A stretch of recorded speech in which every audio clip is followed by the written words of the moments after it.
नमस्कार दोस्तों, art visual art में आप सभी का स्वागत है। आज हम बात करेंगे सिंधु घाटी सभ्यता का इतिहास भाग 3 की, और इसमें हम जानेंगे सिंधु घाटी सभ्यता के इतिहास से संबंधित कुछ प्रश्न और उत्तर के बारे में। इसमें मैंने केवल 20 प्रश्नों को लिया है और आशा करती हूँ कि आपको वे सभी क्वेश्चन अच्छे से समझ आएंगे। तो देखते हैं उन प्रश्नों को। हमारा पहला प्रश्न है, सैंधव सभ्यता में प्राप्त पूर्ण परिपक्व प्रमाणित कितने स्थलों को नगरों की संज्ञा दी जा सकती है? तो इसका सही आंसर है 6, जिसमें है मोहनजोदड़ो, हड़प्पा, लोथल, चूहदड़ो, कालीबंगा और बनावली क्षेत्र। तो ये 6 ऐसे क्षेत्र हैं जिसको सैंधव सभ्यता में प्राप्त पूर्ण परिपक्व प्रमाणित स्थलों को की संज्ञा दी गई है। अब नेक्स्ट क्वेश्चन पे आगे बढ़ते हैं। सैंधव सभ्यता के समस्त नगर आधारित थे। इसका सही आंसर है ग्रीड पद्धति पर, यानी कि जो ग्रीक की जो पद्धति थी उस पर आधारित थे। नेक्स्ट क्वेश्चन है, हड़प्पा सभ्यता के नगर कितने भागों में विभाजित थे? तो इसका सही आंसर है 2, यानी कि पहला दुर्ग और दूसरा पूर्वी टीला। नेक्स्ट क्वेश्चन पे आगे बढ़ते हैं। सिंधु घाटी सभ्यता थी एक कांस्यकालीन सभ्यता। तो इसका सही आंसर हो जाएगा कांस्यकालीन सभ्यता।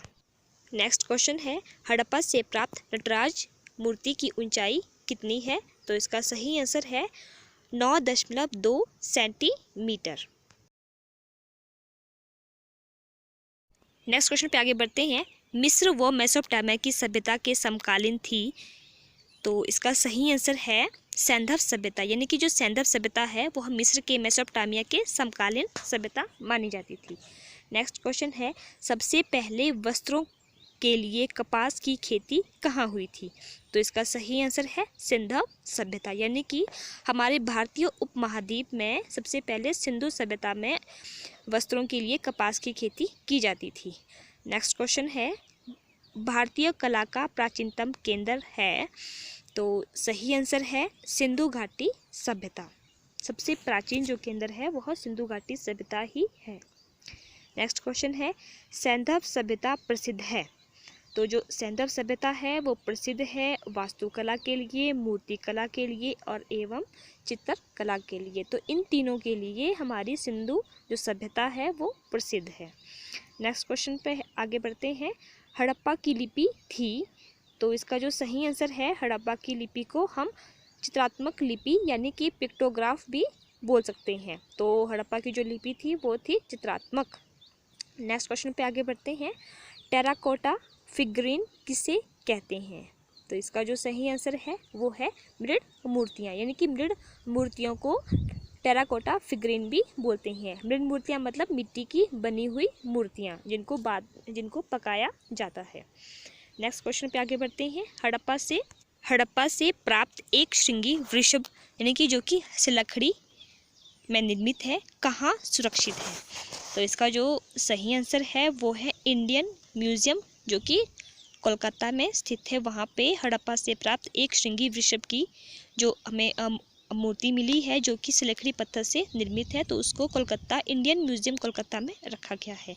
नेक्स्ट क्वेश्चन है, भारतीय उपमहाद्वीप में कृषि के प्राचीनतम साक्ष्य प्राप्त होते हैं? तो वो होते हैं मेहरगढ़, जो कि अब पाकिस्तान में है। नेक्स्ट क्वेश्चन की बात करते हैं। वर्तमान में भारत में खोजे गए हड़प्पा कालीन सबसे विशालतम नगर कौन सा है? तो वो है राखीगढ़ी, जो कि हरियाणा राज्य में स्थित है। नेक्स्ट क्वेश्चन है, सिंधु सभ्यता के लोग किस धातु व औजार से परिचित नहीं थे? तो इसका जो उत्तर है वो है धातु लोहा व औजार तलवार, यानी कि धातु वह लोहा थी और औजार तलवार थे, जिसके बारे में सिंधु घाटी की सभ्यता के लोग नहीं जानते थे। नेक्स्ट क्वेश्चन है, हड़प्पा निवासी किसकी पूजा करते थे? तो हड़प्पा जो निवासी थे वो पशुपति शिव की पूजा किया करते थे। नेक्स्ट क्वेश्चन है, सिंधु घाटी का आकार था? तो सिंधु घाटी का आकार था त्रिभुजा आकार। नेक्स्ट क्वेश्चन है, सिंधु घाटी के लोग किस पशु से अपरिचित थे, मतलब किसके बारे में नहीं जानते थे? तो इसका सही आंसर है गाय। नेक्स्ट क्वेश्चन है, सिंधु घाटी सभ्यता तथा संस्कृति काल के चित्र किन वस्तुओं पर मिले हैं? तो इसका जो सही आंसर है वो है ठप्पों पर यानी कि मोहरों पर। अब लास्ट क्वेश्चन है, सैंधव सभ्यता में शवाधान के अवशेष किस स्थल पर मिले थे? तो इसका जो सही आंसर है वो है लोथल। तो दोस्तों ये थी मेरी आज की वीडियो। उम्मीद करती हूँ कि आप सभी को अच्छी लगी होगी और अब मिलते हैं अपनी नेक्स्ट वीडियो में। तब तक के लिए धन्यवाद।